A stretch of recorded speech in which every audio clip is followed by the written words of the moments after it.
ভূমিকম্প গবেষণা ও পর্যবেক্ষণ কেন্দ্র তথ্যমতে গত 3 দশক ধরে এরকম ভূমিকম্প আর দেখা যায়নি। গত 24 ঘন্টায় 3.3 মাত্রায় ভূমিকম্প মৃদুভাবে অনুভূত হয়েছে। এ প্রসঙ্গে বিশ্লেষণায় কি বলছেন গবেষক? বলি এটা শক্তির বিচারে কিন্তু বেশ শক্তিশালী। তো এই ভূমিকম্পের পরে যে আফটার শক হবে এটা আসলে অনেকটা আমাদের এক্সপেক্টেড ছিল এবং তারই আসলে ধারাবাহিকতায় এই আফটার শকটা হয়েছে। তবে একটা জিনিস আমি বলবো সেটা হলো এই ধরনের আফটার শক আসলে একটা বা দুটা বা সিরিজ অফ হতে পারে। এ বিষয়ে সাধারণ জনগণের ভাবনা।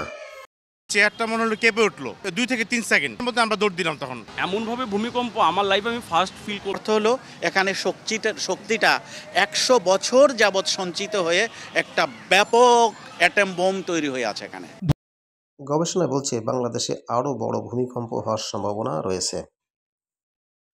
এখানে রয়েছে ইউরেশিয়ান প্লেট, ইন্ডিয়ান প্লেট ও বার্মিজ প্লেট। বাংলাদেশে ভূমিকম্প জোন ঢাকা, সিলেট, ময়মনসিংহ এবং টাঙ্গাইল। টাঙ্গাইলের মধুপুরে বেশি হওয়ার সম্ভাবনাই রয়েছে।